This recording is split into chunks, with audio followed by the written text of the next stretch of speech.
November and December are always strange reading months for me.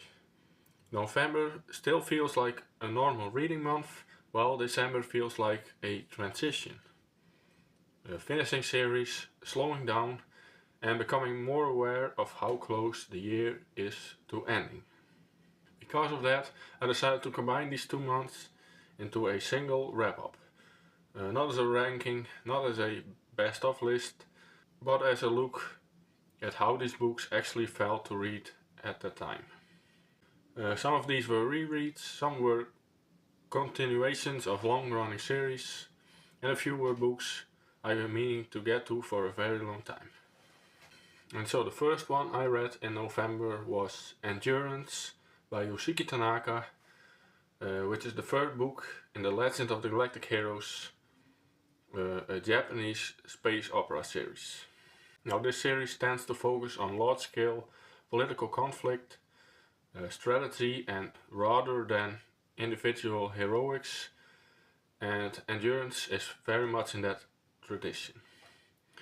Now this is not a flashy book, the prose is restrained, the emotional beats are controlled, and much of the tension comes from decision making rather than action.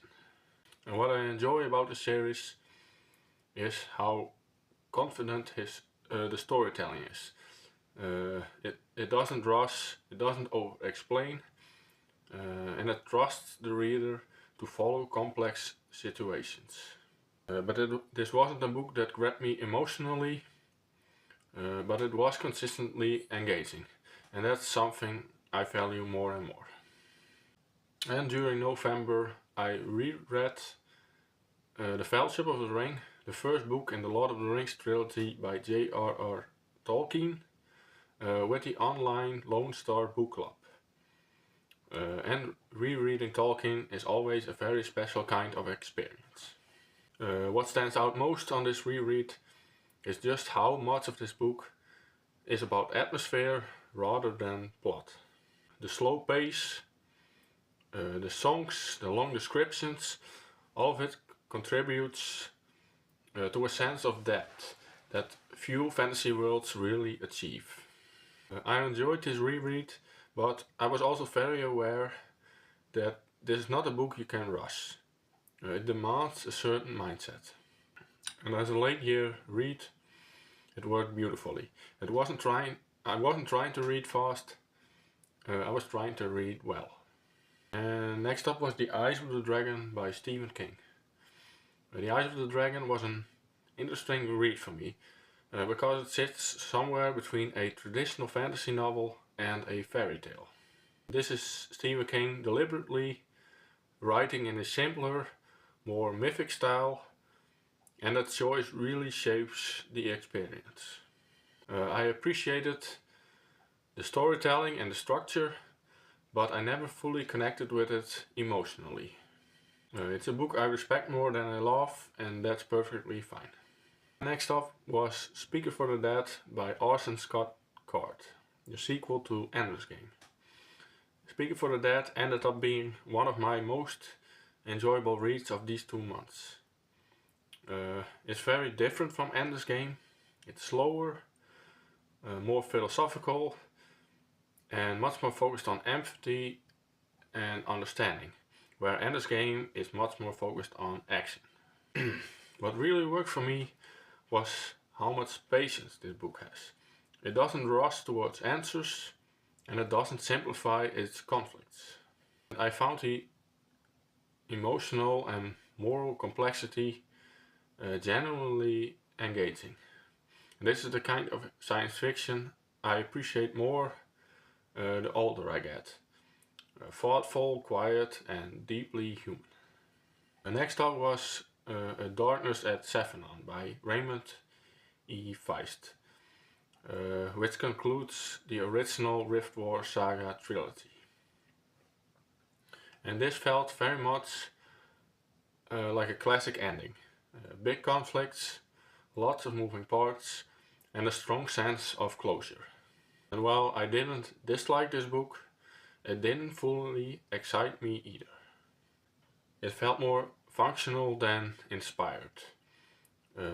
doing the job of ending the story rather than redefining it. And it missed a lot of things which made the first book, Magician, so special to me. And in December I continued my reread of the Lord of the Rings with the second book, The Two Towers. And this was a very different experience for me than the Fellowship of the Ring. The book is split in two parts, and each dealing with different POV characters. And that split narrative really works well here, especially the Frodo and Sam sections. And these chapters feel more intimate and emotional grounded. And this time around, I appreciated that structure and pacing much more than I did the first time reading it.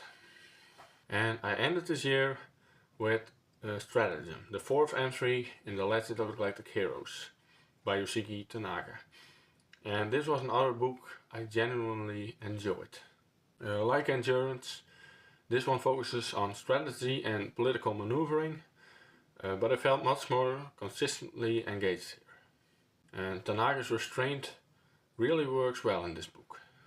And ending the year with something this controlled and intelligent felt very appropriate. Now looking back, these 2 months weren't about standout spectacle, they were about consistency. Books like Speaker for the Dead and Stratagem stood out to me because they trusted the reader. And not every book needs to be a favorite to be worthwhile, and this wrap-up really reinforced that for me. So that's everything I read in November and December. Let me know what your end of the year reading looked like, and whether December is a slow or strong month for you. Anyway, thanks for watching, and until next time.